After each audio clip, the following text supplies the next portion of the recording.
नमस्कार, स्वागत है आप सभी का डीडी न्यूज पर। आप देख रहे हैं मिड प्राइम। मैं हूं ऋतु वर्मा। अगले 1 घंटे में हम बात करेंगे देश भर की बड़ी खबरों की। सुखोई के बाद राफेल। राष्ट्रपति द्रौपदी मुर्मू ने अंबाला में रचा इतिहास। एयरफोर्स के लड़ाकू विमान राफेल में भरी ऐतिहासिक उड़ान। तीनों सेनाओं की सुप्रीम कमांडर ने राफेल की सवारी कर बढ़ाया सेना का मनोबल। उधर आकाश में भारत की ताकत के बाद आज शाम मुंबई में प्रधानमंत्री Narendra Modi maritime leaders conclave को करेंगे संबोधित। बंगाल की खाड़ी में बने चक्रवाती तूफान मोथा का लैंडफॉल हो चुका है। तमिलनाडु, आंध्र प्रदेश और ओडिशा के तटीय इलाकों में कैसा दिख रहा है तूफान का असर, दिखाएंगे आपको। साथ ही बिहार चुनाव में आज हैं सभी पार्टियों के स्टार प्रचारकों की हुंकार। इन खबरों को विस्तार से देखेंगे, लेकिन सबसे पहले अभी तक की बड़ी खबर। अंबाला में सेना के सर्वोच्च कमांडर ने भरी राफेल से उड़ान। 2 अलग अलग लड़ाकू विमानों में उड़ान भरने वाली पहली महिला राष्ट्रपति बनी द्रौपदी मुर्मू।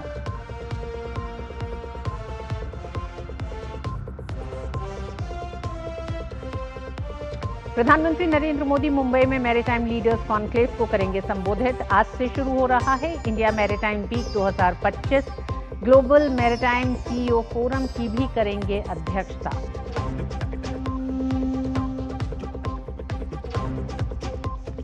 बिहार में सभी दलों ने प्रचार में झोंकी ताकत। अमित शाह, राजनाथ सिंह, योगी आदित्यनाथ और नीतीश कुमार संभाल रहे हैं एनडीए का मोर्चा। राहुल गांधी और तेजस्वी यादव भी करेंगे संयुक्त जनसभाएं।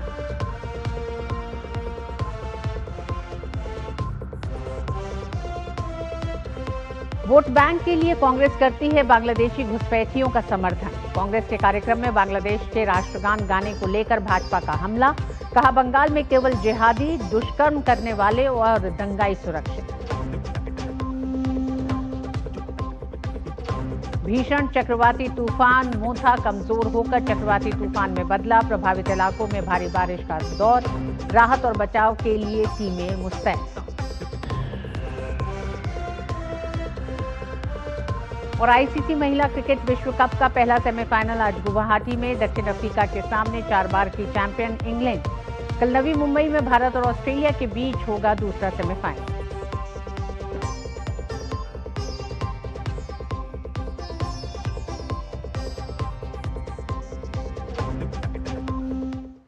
बिहार में स्टार प्रचारकों की हुंकार का दिन। सीधे रुख करेंगे अलीनगर दरभंगा में अमित शाह की जनसभा का।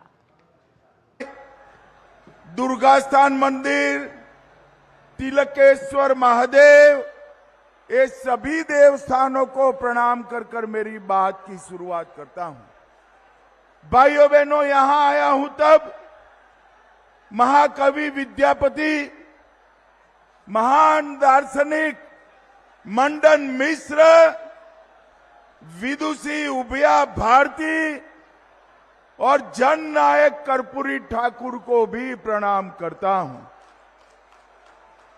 आज मैं मिथिला की धरती से स्वर कोकिला स्वर्गस्थ शारदा सिन्हा जी को भी प्रणाम कर कर मेरी बात की शुरुआत करता हूं।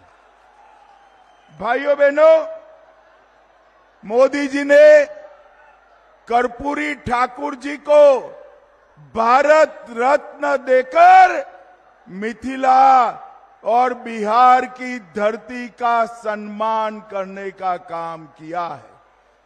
और उसके साथ साथ स्वर्गीय कोकिला जी को, स्वर कोकिला शारदा सिन्हा जी को पद्म विभूषण देकर पूरे मिथिला की संस्कृति का, कला का सम्मान करने का काम किया है। भाइयों बहनों, मुझे बताओ, 6 नवंबर को चुनाव है। कमल के निशान पर बटन दबाएंगे क्या? अरे जोर से बोलो, दबाएंगे। मोदी जी का हाथ मजबूत करेंगे।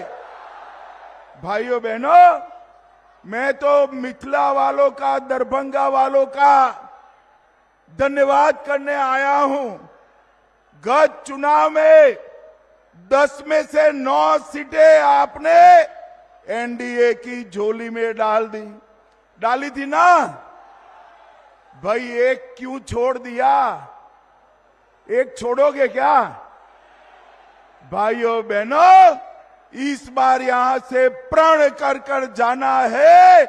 10 की 10 सीटें नरेंद्र मोदी की झोली में डालना है, नरेंद्र मोदी की झोली।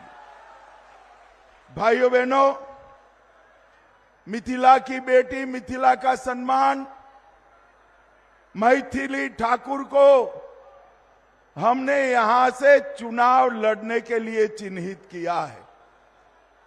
मैथिली जी जैसे ही खड़ी रही, ढेर सारे लोगों ने इनके खिलाफ, ये महाठगबंधन ने इनके खिलाफ कई प्रचार का अपप्रचार किया है।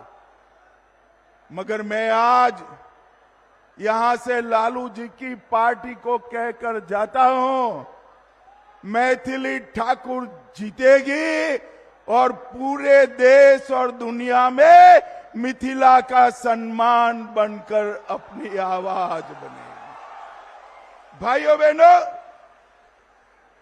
हमने मिथिला के सम्मान के लिए ढेर सारी चीजें की है। मैं एक एक कर कर पूछूंगा, किसने किया? ये सब मोदी जी ने किया है। आप बताएंगे मोदी जी ने किया? जरा जोर से बोलो, बताएंगे? तो मुझे बताओ, मैथिली भाषा को 8वीं अनुसूची में किसने रखा? अरे जोर से बोलो, किसने रखा? संविधान का अनुवाद मैथिली में किसने किया? मिथिला की पाग पर डाक टिकट किसने जारी किया? मधुबनी पेंटिंग का जीआई टैग किसने दिया? गुजरात में शाश्वत मिथिला महोत्सव किसने चालू किया? शारदा सिन्हा जी को पद्म विभूषण किसने दिया? मखाना बोर्ड की स्थापना किसने की? और अंत में इतनी सारी माताएं बहनें हैं, भव्य सीता माता का मंदिर कौन बना रहा है भाई? भाइयों बहनों, 550 साल से अयोध्या में रामलल्ला टेंट में बसते थे। टेंट में 550 साल से लेकर आज तक ये सारी पार्टियां, जदयू, कांग्रेस, ममता, बसपा, सपा, किसी ने राम मंदिर नहीं बनाने दिया। आपने हमारे गोपाल जी को 19 में चुनकर भेज दिया। मोदी जी प्रधानमंत्री बने और डंके की चोट पर अयोध्या में रामलल्ला का मंदिर बन गया। बिहार में अमित शाह की आज 3 रैलियां हैं, दरभंगा, समस्तीपुर और बेगूसराय, जिसकी शुरुआत अलीनगर दरभंगा से की है। अलीनगर विधानसभा क्षेत्र बेहद चर्चा में है क्योंकि यहां से एनडीए ने लोकगीत गायिका मैथिली ठाकुर को अपना प्रत्याशी बनाया है। और लगातार अमित शाह का कहना था अपनी रैली में कि जिस तरह से मैथिली ठाकुर को प्रत्याशी बनाने पर जिस तरह का विपक्ष का विरोध रहा, उस पर कटाक्ष किया। साथ ही तमाम वो काम गिनाए हैं अमित शाह ने जो मिथिला के लिए एनडीए ने अपने इस दौर में किए हैं। आइए बढ़ते हैं आगे खबरों की तरफ। प्रधानमंत्री नरेंद्र मोदी आज मुंबई के दौरे पर रहेंगे। PM Modi India maritime week 2025 में शामिल होंगे और मैरीटाइम लीडर्स कॉन्क्लेव को संबोधित करेंगे। इसके साथ ही वो ग्लोबल मैरीटाइम सीईओ फोरम की अध्यक्षता भी करेंगे। मुंबई में इंडिया मैरीटाइम वीक 2025 का आयोजन किया जा रहा है। प्रधानमंत्री नरेंद्र मोदी इसमें शामिल होंगे। कार्यक्रम नेस्को एग्जीबिशन सेंटर में आयोजित होगा।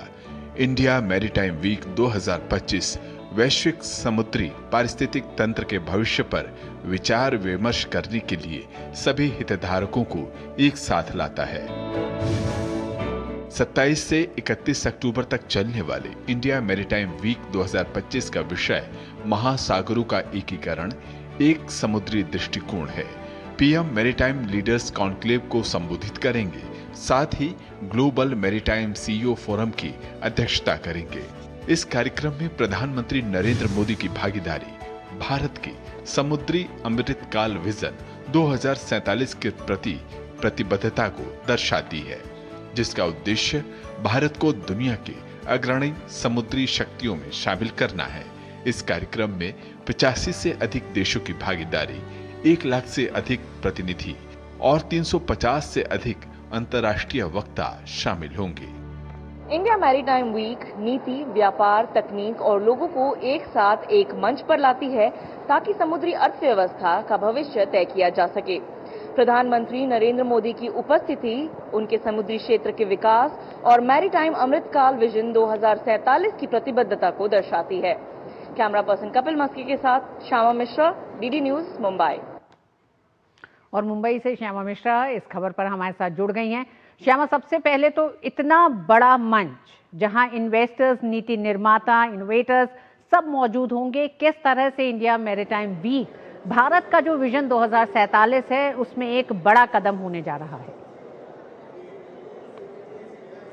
जी देखिए ऋतु, जब हम बात करते हैं मैरीटाइम सेक्टर की भारत में, तो हम सभी जानते हैं कि जो ट्रेड और व्यापार के जो आने जाने का तरीका है, रूट है, उसमें मैरीटाइम सेक्टर एक बहुत अहम रोल प्ले कर रहा है।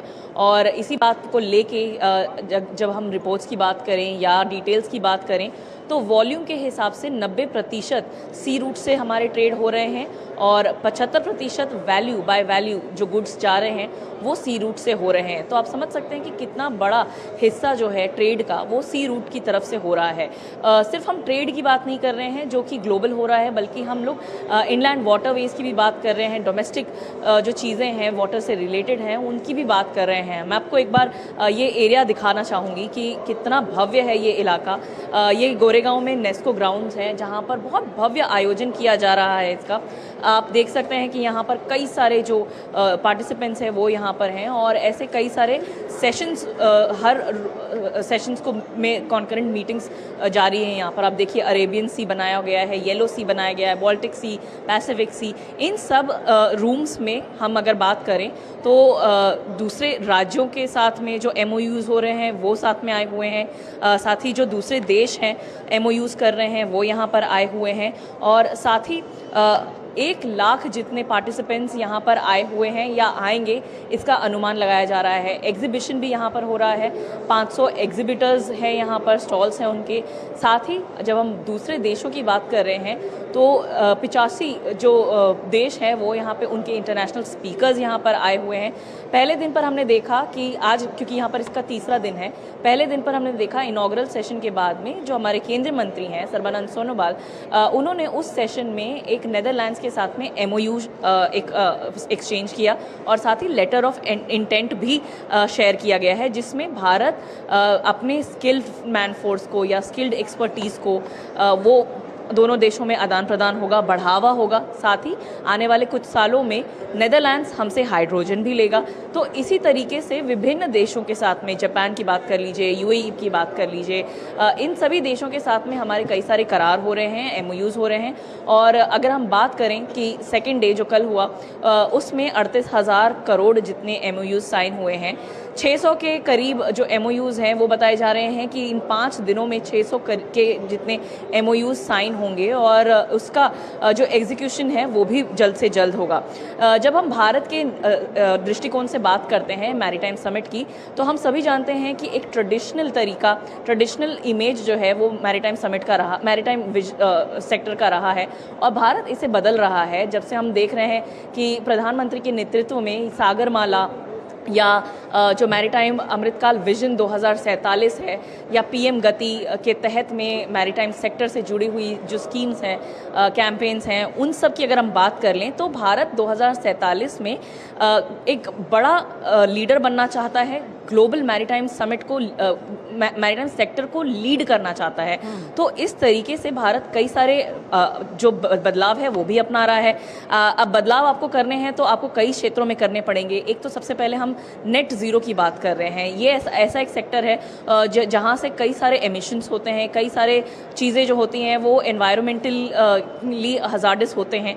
तो उसको आप कैसे बदल सकते हैं, सस्टेनेबिलिटी आप कैसे ला सकते हैं, इन सारे चीज़ों पर भी चर्चा हो रही है। साथ ही भारत में अब शिप बिल्डिंग काफ़ी ज़्यादा जोर पकड़ चुका है, शिप रिपेयरिंग भी काफ़ी ज़्यादा जोर पकड़ चुका है।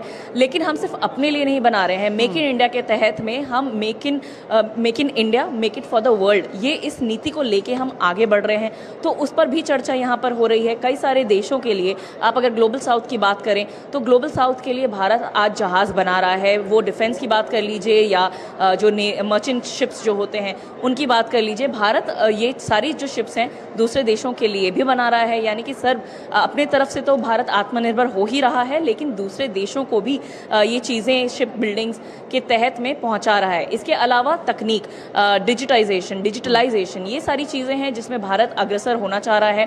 और सिर्फ अपनी एक्सपर्टीज़ नहीं बल्कि दूसरे देशों की भी एक्सपर्टीज़ का आदान प्रदान यहाँ पर हम देख रहे हैं। और उसी तरीके से दूसरे देश भी भारत के पास में जो खास है, भारत के पास में जो एक्सपर्टीज़ है वो दूसरे देश ले रहे हैं। और इसी तरीके से एक पूरा पूरा विश्व है वो साथ में आके इस समिट में, इस इंडिया मैरीटाइम वीक में आके एक लक्ष्य के साथ, एक ध्येय के साथ आगे बढ़ रहा है कि ट्रांसफॉर्मेशन किया जाएगा मैरीटाइम सेक्टर का। और आने वाले समय में जो ट्रांसफॉर्मेशन होगा वो किन किन बातों के तहत होगा और किस तरीके से आप एनवायरनमेंट को भी साथ में लेके चल सकते हैं और साथ ही डेवलपमेंट को भी लेके आगे बढ़ सकते हैं। जिन बातों को आपने रखा वो भारत के मैरीटाइम के क्षेत्र में भारत का एक बड़ा विजन है जिसे विजन 2047 कहा गया है। लेकिन हम जब बात करते, प्रधानमंत्री नरेंद्र मोदी जब संबोधित करेंगे और ग्लोबल मैरीटाइम सीईओ फोरम की अध्यक्षता भी करेंगे और इस समिट को संबोधित करेंगे, ऐसे में जब भारत एक ग्लोबल मैरीटाइम हब के तौर पर ब्लू इकोनॉमी में अग्रणी होने की बात करता है तो प्रधानमंत्री का संबोधन किन किन विषयों के लिहाज से महत्वपूर्ण हो जाएगा दुनिया के लिए आज? देखिए, प्रधानमंत्री पिछली बार भी जब इंडिया मैरीटाइम वीक का आयोजन किया गया था उसमें भी प्रधानमंत्री ने वर्चुअली इस चीज़ों को संबोधित किया था कि कई सारी चीज़ें हैं जो मैरीटाइम सेक्टर को अगर हमें ट्रांसफॉर्म करना है, एक ट्रांजिशन देखना है तो उन सब चीज़ों के ऊपर काम करना बहुत अनिवार्य होगा। यहाँ पर जब जैसे मैंने आपको बताया, ना सिर्फ एक ग्लोबल ट्रेड की हम बात कर रहे हैं बल्कि जो इनलैंड वाटरवेज है वो भी एक बहुत बड़ी भूमिका निभा रहा है। तो इन चीज़ों पर भी भारत के प्रधानमंत्री वो चर्चा कर सकते हैं। साथ ही जो ड्रेजिंग की अगर हम बात करते हैं वो दूसरे देशों के पास में उनकी एक्सपर्टीज़ है, तो किस तरीके से हम उनकी एक्सपर्टीज़ यहाँ पे ले सकते हैं और हम अपने एक्सपर्टीज़ उनको दे सकते हैं। इन सारे चीज़ों पर भी, विषयों पर भी बातें हो सकती है।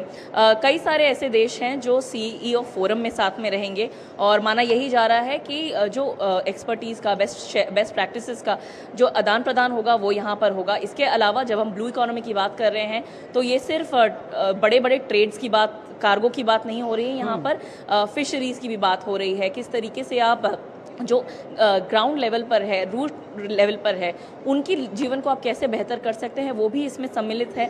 तो प्रधानमंत्री उन चीज़ों पर भी बात करेंगे क्योंकि हमेशा हमने देखा है कि हर सेक्टर को, हर जो एक कह सकते हैं कि लास्ट मैन है उसको प्रधानमंत्री श्यामा, दुनिया में हो रहे व्यापार का एक बड़ा हिस्सा समुद्री व्यापार से होता है और भारत ने तमाम देशों के साथ समझौतों के साथ ही कई समय ये प्रतिबद्धता दर्ज की है कि भारत मैरीटाइम की सुरक्षा को लेकर और आने वाले समय बढ़ती टेक्नोलॉजी के शामिल करते हुए मैरीटाइम के क्षेत्र में भारत एक ग्लोबल मैरीटाइम हब के तौर पर उभरेगा। उसे ध्यान में रखते हुए प्रधानमंत्री का मैरीटाइम लीडर्स कॉन्क्लेव में संबोधन बेहद अहम हो जाता है। बहुत बहुत धन्यवाद श्यामा इस पूरी जानकारी के लिए। और हम आपको बता दें, प्रधानमंत्री नरेंद्र मोदी ने साने ताकाइची को जापान की प्रधानमंत्री चुने जाने पर हार्दिक बधाई दी है। पीएम ने सोशल मीडिया प्लेटफॉर्म एक्स पर लिखा, जापान की प्रधानमंत्री साने ताकाइची के साथ सार्थक बातचीत हुई, उन्हें पदभार ग्रहण करने पर बधाई दी और आर्थिक सुरक्षा, रक्षा सहयोग और प्रतिभा गतिशीलता पर केंद्रित भारत जापान विशेष रणनीतिक और वैश्विक साझेदारी को आगे बढ़ाने के हमारे साझा दृष्टिकोण पर चर्चा की। हम इस बात पर सहमत हुए कि वैश्विक शांति, स्थिरता और समृद्धि के लिए भारत जापान के मजबूत संबंध अत्यंत महत्वपूर्ण हैं। और मिड डे प्राइम में वक्त एक छोटे से ब्रेक का, खबरें जारी रहेंगी, देखते रहिए डीडी न्यूज। क्या आपको है आकर्षक बचत विकल्पों की तलाश? LIC प्रस्तुत करता है नवजीवन श्री सिंगल प्रीमियम प्लान। एक मुश्त प्रीमियम राशि जमा करें, जीवन बीमा कवर का आनंद उठाएं, परिपक्वता पर गारंटीकृत निश्चित राशि प्राप्त करें, तरलता विकल्प भी उपलब्ध। अभी खरीदें। मौजूदा पॉलिसी धारकों के लिए आकर्षक छूट, नियम और शर्तें लागू। यशस्वी प्रधानमंत्री नरेंद्र मोदी के मार्गदर्शन में माननीय मुख्यमंत्री योगी आदित्यनाथ के बुलंद इरादों ने बदली है उत्तर प्रदेश की तस्वीर। MSME और निजी क्षेत्र का उद्योग व्यापार फलने फूलने लगा और 2 करोड़ से अधिक युवाओं को रोजगार मिला। देशी विदेशी निवेशकों को उत्तर प्रदेश में संभावनाएं नजर आईं और इससे 60 लाख से अधिक नौजवानों को मिले हैं रोजगार के सुनहरे मौके। निष्पक्ष एवं पारदर्शी प्रक्रिया से 8.5 लाख से अधिक युवाओं को सरकारी नौकरियां मिली। प्रदेश ने एक साथ 60,000 से अधिक पुलिसकर्मियों की भर्ती, 10 लाख से अधिक स्वयं सहायता समूह के माध्यम से 1 करोड़ से अधिक महिलाओं और BC सखी योजना के अंतर्गत 58,000 से अधिक महिलाओं ने रोजगार प्राप्त किया है। एक जनपद एक उत्पाद योजना से 30 लाख से अधिक और स्टार्टअप नीति के अंतर्गत 5 लाख से अधिक नौजवानों को मिला है रोजगार। युवाओं के हो रहे हैं सपने साकार, काम दमदार, डबल इंजन सरकार। सर्वोच्च कमांडर राष्ट्रपति द्रौपदी मुर्मू ने वायुसेना के अंबाला स्टेशन से अत्याधुनिक लड़ाकू विमान राफेल में उड़ान भरी। राष्ट्रपति द्रौपदी मुर्मू इससे पहले सुखोई 30 लड़ाकू विमान में भी उड़ान भर चुकी हैं। राष्ट्रपति ने 7 अप्रैल 2023 को वायुसेना के तेजपुर स्टेशन से सुखोई विमान में उड़ान भरी थी। इस तरह 2 अलग अलग लड़ाकू विमानों में उड़ान भरने वाली वह पहली महिला राष्ट्रपति हैं। इसे नारी सशक्तिकरण के बड़े प्रतीक के रूप में देखा जा रहा है। राष्ट्रपति ने उड़ान भरने से पहले वहां मौजूद लोगों का अभिवादन स्वीकार किया।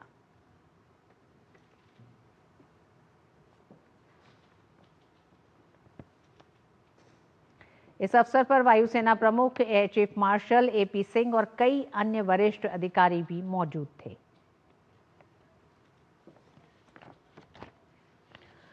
बिहार विधानसभा चुनाव में सभी दलों ने प्रचार अभियान तेज कर दिया है। इसी क्रम में रक्षा मंत्री और वरिष्ठ भाजपा नेता राजनाथ सिंह ने हायाघाट विधानसभा क्षेत्र में चुनावी जनसभा को संबोधित किया। सभा के दौरान उन्होंने महागठबंधन के घोषणा पत्र को झूठ का पुलिंदा करार देते हुए कहा कि वोट बैंक की राजनीति में RJD और कांग्रेस के नेता इतने नीचे गिर चुके हैं कि अब वे जनता से झूठे वादों के सहारे वोट मांग रहे हैं। राजनाथ सिंह ने जनता से अपील की कि वे विकास और सुशासन की राह पर चलने वाली सरकार को ही समर्थन दें।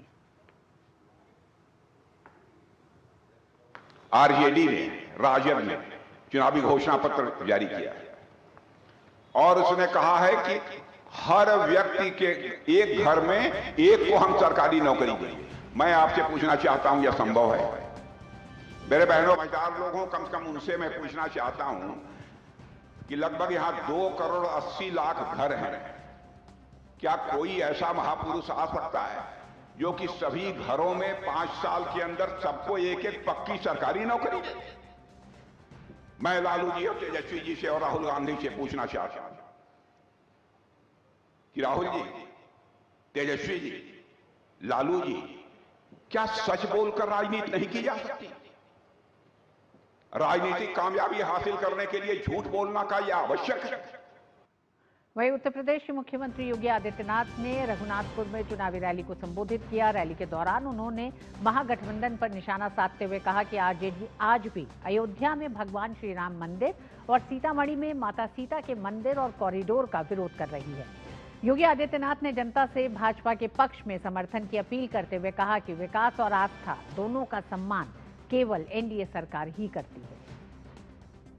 RJD और उनके लोग आज भी अयोध्या में श्री राम जन्मभूमि पर भगवान राम के मंदिर का विरोध कर रहे हैं। सीतामढ़ी और उसके आसपास के क्षेत्र में मां जानकी के भव्य मंदिर के निर्माण और कॉरिडोर के विकास के लिए किए जाने वाले कार्य का विरोध कर रहे हैं। डबल इंजन की NDA की सरकार अब पहचान के संकट के लिए मोहताज नहीं। हर बिहारी आज अपने गौरव के साथ सीना तान करके देश और दुनिया के अंदर जाता है, अपनी पहचान को प्रस्तुत करता है।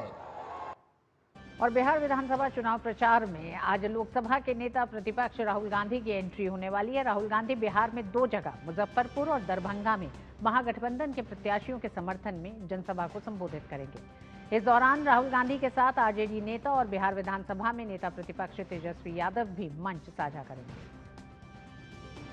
राजद नेता और महागठबंधन के मुख्यमंत्री उम्मीदवार तेजस्वी यादव ने बिहार में ओल्ड पेंशन स्कीम को लागू करने का वादा किया है। उन्होंने कहा है कि महागठबंधन अपनी घोषणाओं को मिलकर पूरा करेगा। कल हम लोगों ने जो घोषणा की है, ये प्रण हम लोगों का है, इसको हम लोग जो है मिलकर के जो है पूरा करेंगे। और साथ ही साथ जो है इसमें बड़ी घोषणाएं जो है हम लोगों ने की है। 17 महीने 18 महीने में जितना काम हुआ वो गिरिराज सिंह आज तक अपने जीवन में नहीं किए है। वो अपना बताए हैं, उनका तो घोषणा ही पत्र नहीं आया। पहले उनसे तो पूछो कि घोषणा पत्र कब आएगा उनका। बिहार में चुनाव प्रचार के बीच राजनीतिक दलों की घोषणाओं का सिलसिला जारी है। जनशक्ति जनता दल प्रमुख तेज प्रताप यादव ने कहा, जनशक्ति जनता दल की सरकार बनेगी तो वो पलायन रोकेंगे और बिहार को बेरोजगार मुक्त बनाएंगे। पलायन को रोकने के लिए हमारी जनशक्ति जनता दल की सरकार बनेगी तो पलायन रोकेंगे, बेरोजगारी मुक्त बनाएंगे। जेजेडी का हम जहाँ जाएंगे वहीं लहर। और बिहार चुनाव पर और बात करने के लिए हमारे साथी संवाददाता जुड़ गए हैं। राजेश राज बेगूसराय से, समस्तीपुर से धीरज हमारे साथ जुड़े हुए हैं। सबसे पहले राजेश, आप ही के पास आना चाहेंगे। अमित शाह की 3 बड़ी रैलियां आज, और यूं कहें कि सभी पार्टियों के स्टार प्रचारक आज बिहार की धरती पर मौजूद हैं। राहुल गांधी की एंट्री होने जा रही है आज चुनाव प्रचार में। किस तरह से चुनावी माहौल है? बड़े हमले अमित शाह ने, अगर दरभंगा से हम बात करें तो अलीपुर नगर से साफ उन्होंने कहा मैथिली ठाकुर को चुने जाने पर विपक्ष की जो कटाक्ष रहे उस पर, और विपक्ष के जो आरोप रहे, जो टिप्पणियां रही, उसको लेकर उन्होंने एक बड़ा विरोध भी दर्ज किया है और तमाम वो कार्यक्रम गिनाए जो मिथिलांचल के लिए एनडीए ने किए हैं। लेकिन बड़े चुनावी मुद्दे क्या हैं? देखिए, मैं अभी समस्तीपुर जिले के रोसड़ा विधानसभा क्षेत्र में हूँ, जो कि अमित शाह जो है, गृह मंत्री अमित शाह अब से कुछ ही देर बाद यहाँ पर पहुंचने वाले हैं। रोसड़ा विधानसभा सुरक्षित विधानसभा है, जो भारतीय जनता पार्टी का सिटिंग विधानसभा है। यहाँ से वीरेंद्र कुमार विधायक हैं, किस्मत आजमा रहे हैं फिर इस बार बीजेपी की टिकट पर। और डीजीपी, पूर्व डीजीपी तमिलनाडु के बीके रवि को कांग्रेस ने यहाँ पर प्रत्याशी बनाया है। गृह मंत्री अमित शाह को सुनने के लिए यहाँ पर बड़ी तादाद में लोग पहुंचे हैं। हमारे पीछे आप देख सकते हैं कि ये महिलाओं का एक बड़ा हुजूम जो है वो गृह मंत्री अमित शाह को सुनने के लिए आए हैं। दरभंगा में उनकी रैली हो चुकी है, समस्तीपुर वो आने वाले हैं जहाँ मैं खड़ा हूँ, और इसके बाद वो बेगूसराय जाएंगे, भगवानपुर, जहाँ पर तेघड़ा और बछवाड़ा विधानसभा के लिए वो प्रचार करेंगे।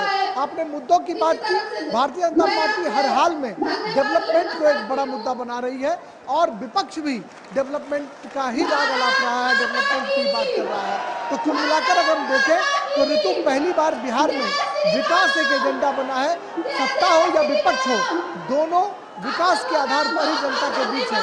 एक तरफ प्रधानमंत्री नरेंद्र मोदी का बड़ा चेहरा है, वहीं दूसरी तरफ तेजस्वी यादव चुनाव मैदान में है, मुख्यमंत्री का फेस लेकर महागठबंधन का। और आज से राहुल गांधी की एंट्री हो रही है, जो दरभंगा और मुजफ्फरपुर में 2 बड़ी रैलियों को संबोधित करेंगे और उसमें तेजस्वी यादव भी उनके साथ होंगे। तो ये महागठबंधन के नेताओं की एकजुटता को प्रदर्शित करने का एक बेहतरीन जरिया है। और वहीं आने वाले दिनों में प्रधानमंत्री नरेंद्र मोदी की भी अनेक सभाएं होनी है। पटना में रोड शो होने वाला है और कल वो मुजफ्फरपुर और छपरा में हमारे साथ जुड़े हुए दरभंगा से। धीरज, आपसे जानना चाहेंगे, आज तेजस्वी यादव और राहुल गांधी संयुक्त रैली को संबोधित करेंगे, किस तरह से लोग देख रहे हैं तमाम स्टार प्रचारकों को आज मैदान में? लोगों में क्या मुद्दों को लेकर और तमाम नेताओं की मौजूदगी को लेकर क्या कहना है? देखिए, बिल्कुल सही आपने कहा है। और आज पहली बार 2 महीने के बाद, क्योंकि 1 सितंबर को राहुल गांधी बिहार से गए थे जो अपनी यात्रा को पूरी करके, और उसके बाद आज राहुल गांधी यहाँ पहुँच रहे हैं। और राहुल गांधी और तेजस्वी एक साथ मंच साझा करेंगे दरभंगा में। 2 रैलियों को वो संबोधित करने वाले हैं। तो जरूर ये जो मुकाबला है ये दिलचस्प लगेगा लोगों को कि आखिर जबकि दोनों जो लोग हैं आरजेडी के और कांग्रेस के नेता जबकि घोषणा पत्र में एक साथ नहीं हो पाते हैं, क्योंकि हमने महागठबंधन में ही देखा कि माले ने अपना अलग घोषणा पत्र जारी किया, आरजेडी कांग्रेस ने अपना अलग घोषणा पत्र जारी किया, और जब आरजेडी ने अपना घोषणा पत्र जारी किया तो उस घोषणा पत्र का नाम तेजस्वी प्रण रखा। तेजस्वी प्रण जबकि आपने अपने घोषणा पत्र का नाम रखा है तो फिर उसमें कांग्रेस कहाँ है, फिर उसमें माले की पार्टियां जो कहाँ हैं, फिर उसमें वीआईपी कहाँ है, एक बड़ा सवाल। और इसी जो उनका जो तेजस्वी का प्रण है, इस प्रण पे बीजेपी हमलावर हुई है और उनसे सवाल पूछ रही है कि आपने जो घोषणा पत्र किया है उस घोषणा पत्र के जरिए आपने एक बार फिर बिहार की जनता को गुमराह करने का काम किया है। आज आपने सुना कि किस तरीके से राजनाथ सिंह ने तेजस्वी प्रण पर हमला किया है और पूछा है कि आपने जो जनता से ये वायदे किए हैं कि हर परिवार को एक नौकरी देंगे, 2 करोड़ 80 लाख परिवार है बिहार में, करीब 3 लाख परिवार हम कह सकते हैं, 3 करोड़ परिवार है, और हर परिवार में एक सरकारी नौकरी देने की आप बात कर रहे हैं, ये कैसे संभव हो सकता है? तेजस्वी यादव को पहले अपना कैलकुलेशन कर लेना चाहिए, क्योंकि बिहार में अभी मात्र 26 लाख लोगों को सरकारी नौकरी है। तो इस पर एक हमला इससे पहले भी जीतन राम मांझी ने भी किया, चिराग पासवान ने भी जो तेजस्वी के प्रण पे हमला किया है। तो एक तरीके से हम कह सकते हैं कि जो महागठबंधन की जो पार्टियां हैं वो अपने ही वायदों से, अपने ही किए गए वायदों से घिरती हुई दिख रही है। दूसरी तरफ जो आज हमने अलीनगर विधानसभा में केंद्रीय मंत्री अमित शाह को सुना और उन्होंने आज के जिस प्रकार से मैथिली ठाकुर को जिताने के लिए वो वहां पहुंचे थे, यहाँ एक सवाल है धीरज, हमने देखा घोषणा पत्रों से जब लोगों का, जनता का मोहभंग दिखाई देने लग गया पिछले कुछ सालों में या एक दशक की अगर हम इस परिवर्तन को देखें तो राजनीतिक पार्टियों ने घोषणा पत्र का नाम बदल दिया। किसी ने इसको संकल्प पत्र किया, किसी ने इसे प्रण किया, किसी ने इसे शपथ पत्र कह दिया। लेकिन आज जब तेजस्वी प्रण जारी करते हैं तेजस्वी यादव, तो उसमें जो तमाम जो एक तरह से वादे किए गए हैं उनको लेके जनता के बीच क्या, राजनीतिक पार्टियां उस पर हमलावर होंगी, लेकिन जनता इन वादों को किस तरह से देख रही है? देखिए, तेजस्वी प्रण के जो वायदे हैं उनका अगर आप अध्ययन करेंगे और जनता के बीच में जाएंगे तो एक तरीके से लगता है कि तेजस्वी यादव बिहार की जनता को गुमराह कर रहे हैं, क्योंकि तेजस्वी प्रण में तेजस्वी यादव ने बिहार की जनता के सामने वही बात रखे हैं जिसे पूरा करना संभव नहीं है, और जनता इस बात को समझती है। जनता क्योंकि पिछले जो वायदे किए गए थे और पिछले जो वायदे जो महागठबंधन की तरफ से हुए थे, उन वायदों पे जनता ये जरूर देख रही है कि कितने कौन कौन से ऐसे वायदे हैं जिसको कि पूरा किया जा सकता है। और बीजेपी के हमलावर होने का सीधा तौर पे सवाल ये है कि बीजेपी जनता को ये समझाने में कामयाब हुई है कि आपसे जो वायदे किए गए हैं उन वायदों को पूरा करना महागठबंधन की सरकार के लिए संभव नहीं है। तो एक बार ये कहा जा रहा है कि आप जनता के बीच अगर जा रहे हैं तो जनता के सामने आप वही वायदे करें जिन वायदों को आप पूरा कर सकें। इसीलिए रक्षा मंत्री जो राजनाथ सिंह है उन्होंने साफ तौर पे कहा है कि आपको सच के साथ चुनाव जीतने का मादा होना चाहिए, सच के साथ जनता के बीच जाइए, आप जनता को गुमराह मत कीजिए। क्या धीरज, एक तरफ जब महागठबंधन को लेकर ये चर्चा तो हो ही रही है कि मंच पे या जमीन पर कार्यकर्ता भी साथ नहीं हो पा रहे क्योंकि नेता साथ नहीं दिखाई दे रहा है। सिर्फ उस रैली में नेता साथ दिखाई दे, उस यात्रा में, उसके बाद से दोनों नेता साथ नहीं दिखाई दे रहे। आज राहुल गांधी और तेजस्वी यादव आज एक संयुक्त रैली को संबोधित करेंगे। क्या ऐसे में तेजस्वी प्रण ने एनडीए गठबंधन को एक और बड़ा एक तरह से हथियार चुनाव में दे दिया? बिल्कुल, उनके पास कहने के लिए बहुत कुछ है। देखिए, जबकि गृह मंत्री ने 2-3 दिन पहले की भी सभा में उन्होंने साफ तौर पे कहा था कि देखिए महागठबंधन की स्थिति क्या है, और महागठबंधन को उन्होंने लठबंधन कहा था। लठबंधन इसलिए कहा था क्योंकि जो चाहे चुनावी घोषणा पत्र के जरिए हो या जो फ्रेंडली फाइट जो 12-13 सीटों पर जो फ्रेंडली फाइट हो रही है, तो उस पर एक दूसरे को बैठाने के लिए या एक दूसरे उम्मीदवार को पीछे करने के लिए किस तरीके से पटना में लड़ाई चल रही थी, और उसका लबो-लुआब ये निकला कि जो 13 सीटों पर उनका समझौता एक तरीके से नहीं हो पाया। तो महागठबंधन को इसलिए उन्होंने लठबंधन कहा। तो जिस तरीके से एक तरीके से जबकि जो एक तरीके से दोनों दलों के बीच में, महागठबंधन के लोगों के बीच में एक फ्रेंडली फाइट में जो बात नहीं बन रही थी, तो उस बात को बनाने के लिए अशोक गहलोत को आगे किया गया और अशोक गहलोत के जरिए एक तरीके से एक बात सुचारू रूप से चलाने की बात की कोशिश की गई, एक पहल की गई। लेकिन उस पहल से राहुल गांधी खुद गायब रहे। तो जनता में साफ तौर पर यह संदेश गया कि सब कुछ तो ठीक नहीं है महागठबंधन में, क्योंकि राहुल गांधी को इसमें आगे आना चाहिए था और राहुल गांधी को इसमें लीड करना चाहिए था, लेकिन राहुल गांधी नदारद दिखे। अब चुनावी समर में है और जनता के बीच में है, तो दिखावे के लिए जो राजनीतिक पार्टियां हैं एक मंच पे एक साथ चली आती है, लेकिन जो 12-13 सीटों पे आप जबकि आपके वहां की जनता के रुझान को देखेंगे, चाहे हम बेगूसराय को दे, बेगूसराय में एक बछवाड़ा विधानसभा सीट है, वहां सीपीआई भी खड़ी है और वहां कांग्रेस के भी उम्मीदवार खड़े हैं। अब तेजस्वी यादव वहां अगर पहुंचते हैं तो तेजस्वी यादव सीपीआई के लिए प्रचार करेंगे, क्योंकि सीपीआई का उनके साथ गठबंधन है। लेकिन वहीं जबकि प्रियंका महागठबंधन है, लेकिन वहीं जबकि प्रियंका गांधी पहुंचेंगी तो प्रियंका गांधी कांग्रेस प्रत्याशी के लिए प्रचार करेंगे। तो फिर ये कैसा गठबंधन है कि एक नेता दूसरे पार्टी के लिए प्रचार कर रहा है और दूसरे नेता के लिए प्रचार कर रहे हैं। तो यही स्थिति बिहार में देखने को मिल रही है। बिल्कुल, और ये बिल्कुल सब धीरज, राजेश हमारे साथ बरकरार हैं। राजेश एक बड़ी तस्वीर धीरज ने खींची है बिहार में दोनों गठबंधनों के साथ। अगर हम देखें तो गठबंधन साथियों के साथ जो एक स्थिरता होती है, राजनीतिक स्थिरता के लिए सबसे ज्यादा जरूरी है कि गठबंधन साथी एक साथ हो। एनडीए की तरफ खामोशी दिखाई देती है, लेकिन महागठबंधन का सरफटौल जो है, तो ऐसे में जब प्रत्याशियों का चुनाव हुआ है तो उसमें कितना कमजोर और ताकतवर दिखाई देते हैं दोनों गठबंधन? व्यवस्था नहीं था, सड़क नहीं था। 2010 के बाद देखिए, महागठबंधन हो या फिर एनडीए गठबंधन, दोनों जगह असमंजस की स्थिति टिकट के दौर में दिखाई पड़ रही थी। हालांकि एनडीए गठबंधन ने अपने बागी प्रत्याशियों को बिठा लेने का काम किया। गृहमंत्री अमित शाह पटना आए, उन्होंने अनेक प्रत्याशियों को बिठाने का काम किया, जिससे एक ये वातावरण जरूर बना कि एनडीए में सब कुछ ठीक ठाक है। लेकिन गठबंधन में कार्यकर्ताओं की अगर बात करें तो ग्राउंड लेवल पर जो लोक जनशक्ति पार्टी और जनता दल यूनाइटेड के जो कार्यकर्ता हैं वो कहीं न कहीं आमने सामने दिखाई पड़ते हैं और उनका तर्क है कि चिराग पासवान ने बड़े पैमाने पर पिछली बार 143 राजेश, जमीन पर तुलना होगी दोनों गठबंधनों की कि किस तरह से गठबंधन साथियों के प्रत्याशी एक साथ मिलकर चुनाव लड़ रहे हैं या नहीं। ऐसे में महागठबंधन के लिए ज्यादा बड़ी चुनौती जमीन पर दिखाई देती है। बहुत बहुत धन्यवाद राजेश पूरी जानकारी के लिए। धीरज आपके लिए भी। और मिड डे प्राइम में वक्त एक छोटे से ब्रेक का है, आप देखते रहिए डीडी न्यूज। सुनो, एक अच्छी इंश्योरेंस पॉलिसी एआई से पूछते हैं। एक ऐसी पॉलिसी जिसमें प्रीमियम पेमेंट हो लिमिटेड पर इनकम आती रहे लाइफ टाइम। LIC का जीवन उत्सव। एक ऐसी पॉलिसी जो दे होल लाइफ इंश्योरेंस कवर भी। LIC का जीवन उत्सव। वाह, चलो तो LIC की जीवन उत्सव पॉलिसी ही लेते हैं। मैं भी तुमसे यही कह रही थी, LIC का जीवन उत्सव। लाइफ टाइम सेलिब्रेशन मनाइए LIC के जीवन उत्सव के साथ, फ्यूचर सेट है।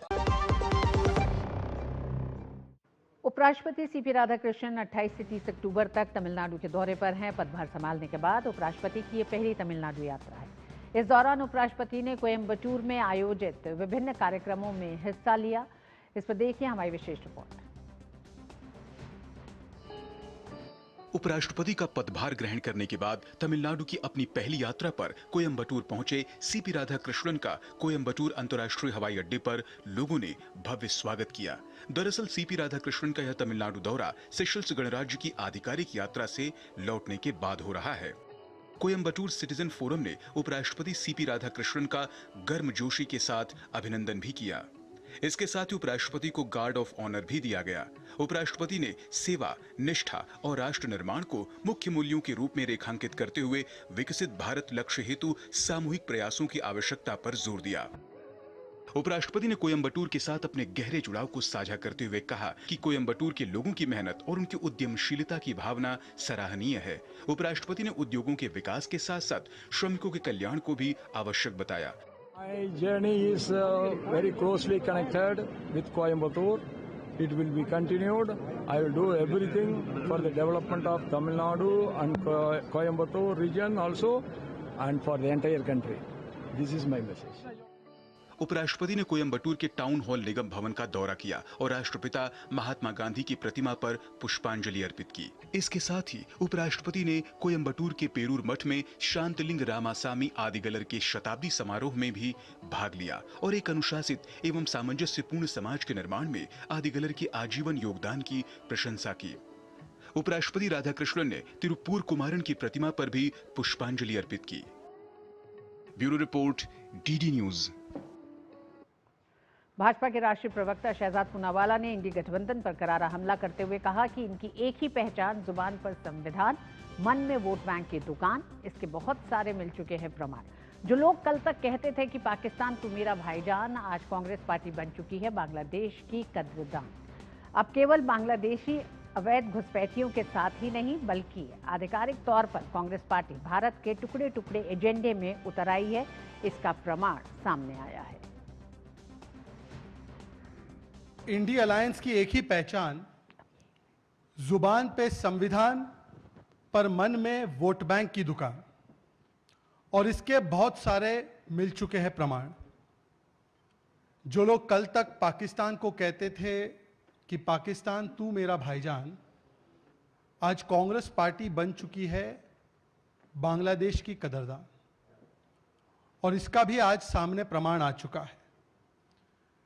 मित्रों, जुबान पर संविधान रखने वाले मन में वोट बैंक की दुकान इस कदर चला रहे हैं कि अब केवल बांग्लादेशी अवैध घुसपैठियों के साथ ही नहीं, केवल रोहिंग्याओं के साथ ही नहीं, बल्कि ऑफिशियली कांग्रेस पार्टी किस प्रकार से भारत के टुकड़े टुकड़े एजेंडे में उतर आई है, इसका प्रमाण सामने आया है।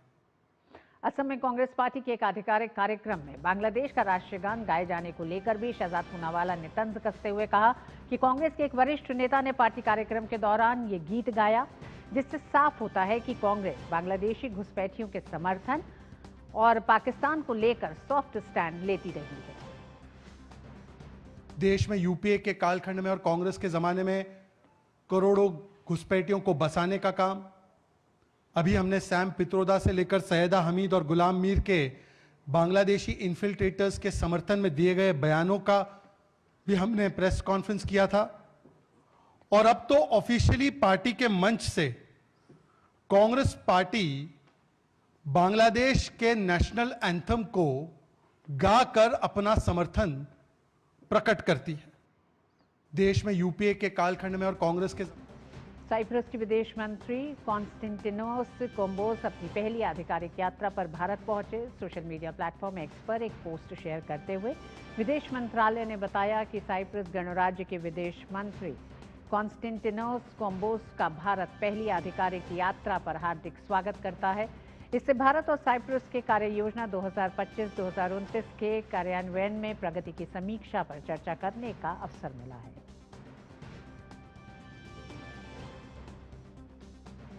केंद्रीय संस्कृति एवं पर्यटन मंत्री गजेंद्र सिंह शेखावत दक्षिण अफ्रीका के दौरे पर हैं। वे G20 संस्कृति मंत्री स्तरीय बैठक में भाग लेने के लिए डरबन पहुंचे। भारत के उच्चायुक्त प्रभात कुमार ने उनका गर्मजोशी से स्वागत किया।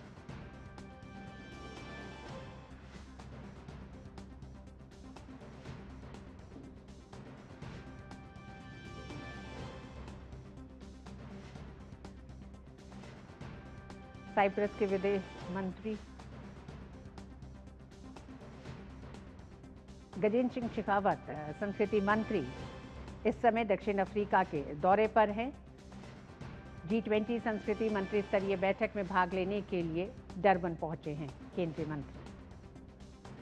आंध्र प्रदेश में बने चक्रवाती तूफान मोथा अब कमजोर हो चुका है। अगले 6 घंटों में इसके और कमजोर होने की संभावना है, जिससे ओडिशा के कई हिस्सों में सिर्फ हल्की बारिश होने की उम्मीद है। मौसम विभाग के अनुसार ये तूफान लगभग 15 किलोमीटर प्रति घंटे की रफ्तार से उत्तर पश्चिम दिशा की ओर बढ़ रहा है।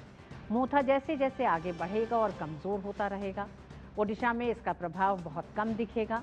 आंध्र प्रदेश के तटीय इलाकों और तेलंगाना से होते हुए उत्तर पश्चिम की ओर बढ़ने के दौरान चक्रवात मोथा कमजोर होकर दबाव के क्षेत्र में बदल सकता है।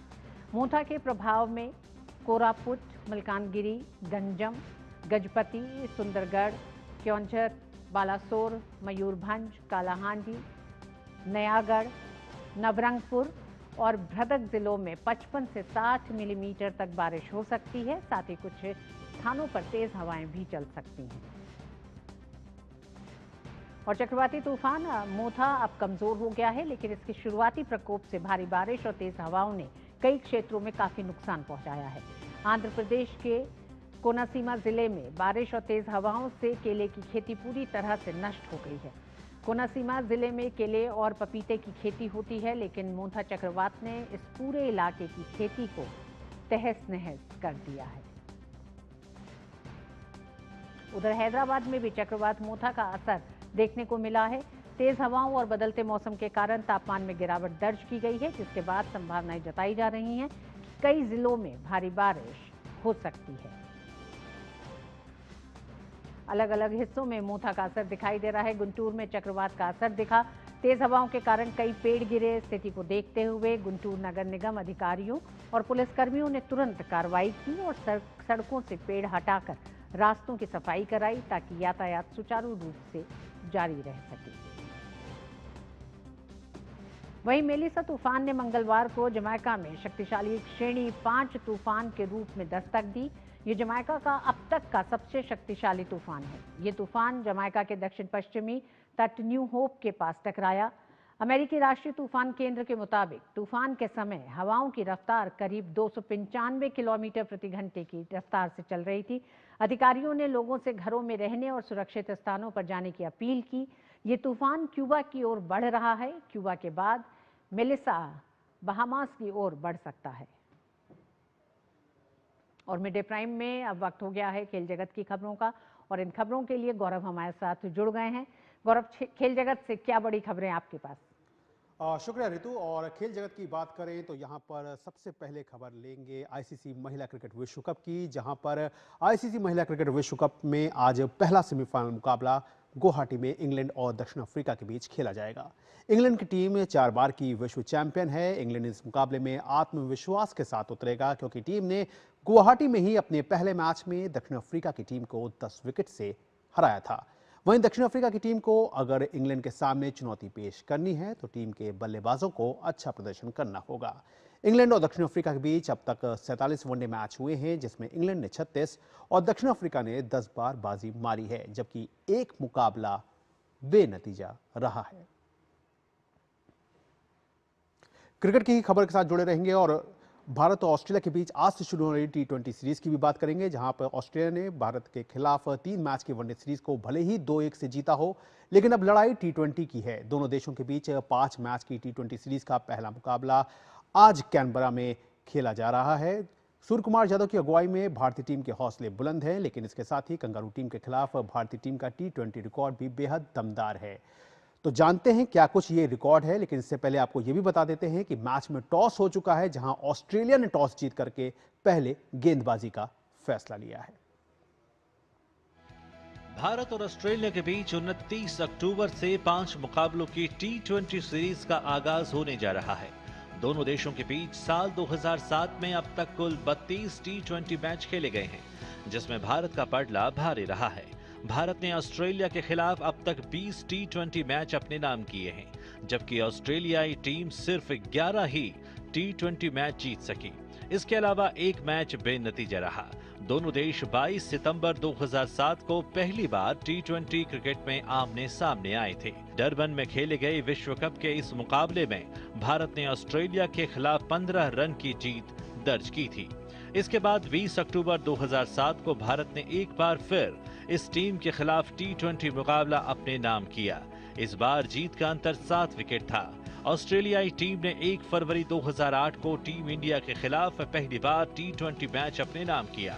इस मुकाबले में भारत को 9 विकेट से शिकस्त झेलनी पड़ी थी। यहां से ऑस्ट्रेलिया ने मई 2010 और फरवरी 2012 में T20 मुकाबले अपने नाम करते हुए जीत की हैट्रिक लगाई। 3 फरवरी 2012 को मेलबर्न में खेले गए मुकाबले में भारत ने ऑस्ट्रेलिया को 8 विकेट से शिकस्त दी। ऑस्ट्रेलिया ने उसी साल 28 सितंबर को इस हार का बदला 9 विकेट की जीत के साथ लिया।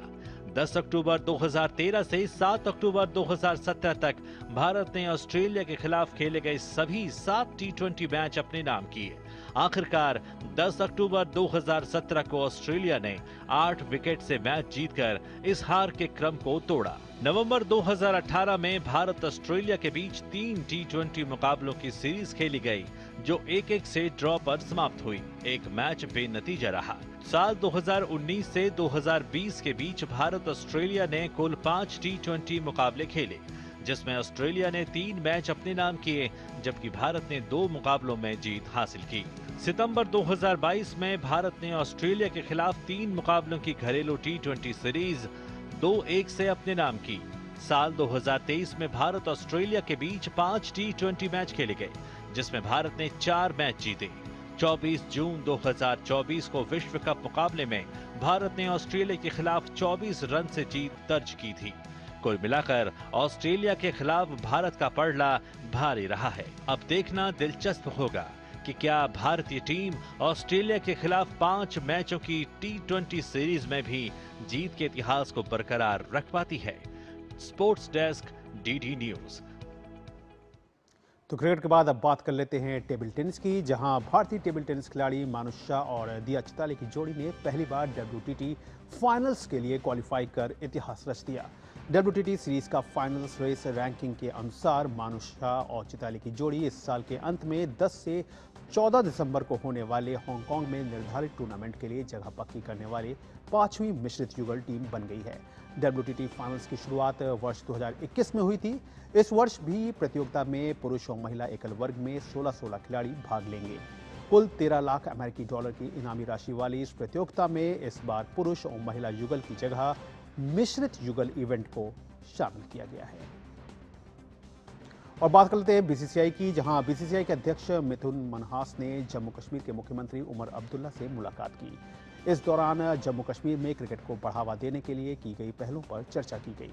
मुख्यमंत्री कार्यालय में हुई बैठक में मौजूदा क्रिकेट सुविधाओं में सुधार, नए स्टेडियमों के विकास और जम्मू कश्मीर में उभरते खिलाड़ियों को तैयार करने के लिए एक मजबूत ढांचा बनाने पर जोर दिया गया।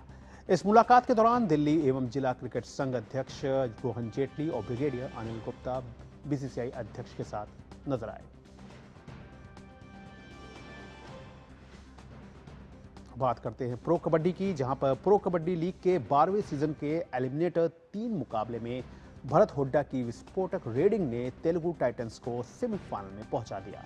त्यागराज इंडोर स्टेडियम में खेले गए इस रोमांचक मुकाबले में तेलुगु टाइटंस ने पटना पायरेट्स को 46-39 से हराकर क्वालिफायर 2 के लिए क्वालिफाई किया।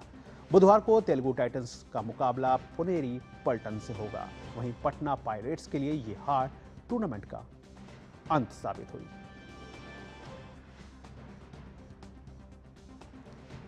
तो ऋतु, ये थी खेल जगत से जुड़ी हुई तमाम बड़ी खबरें। वापस एक बार फिर से आपके पास। धन्यवाद गौरव इन तमाम खबरों के लिए। और आइए एक बार फिर रुख करेंगे बिहार के चुनावी संग्राम की और सीधे लिए चलते हैं मुजफ्फरपुर। राहुल गांधी और तेजस्वी यादव एक तरह से आज संयुक्त रैली को संबोधित करेंगे। राहुल गांधी की ये बिहार चुनाव प्रचार में ये पहली रैली। दूसरी तरफ छोटा सा मोदी जी के लिए तालाब, दूर दूर से पाइप से पानी आता है। एक हिंदुस्तान, मोदी जी वाला हिंदुस्तान। अगर मोदी जी को ड्रामा करना है, छठ पूजा का ड्रामा करना है, तो पानी आ जाएगा, वीडियो कैमरा आ जाएंगे, साफ पानी, और उसी के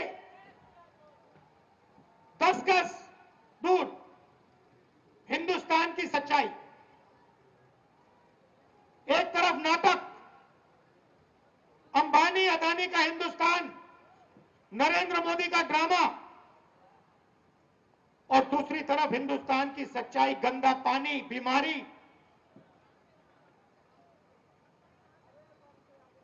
टीवी पे आया, टीवी पे वो पाइप दिख गया कि भैया नरेंद्र मोदी जी नहाने आएंगे, बाकी हिंदुस्तान गंदे पानी में नहाएगा। नरेंद्र मोदी जी के लिए साफ पानी आएगा, पाइप में तालाब बनाया जाएगा, मोदी जी ड्रामा करेंगे। ये पूरे हिंदुस्तान ने देखा है। पूरे हिंदुस्तान ने देखा। और जैसे लोगों को वो पाइप दिख गया, नरेंद्र मोदी कहते मैं तो नहीं जाऊंगा।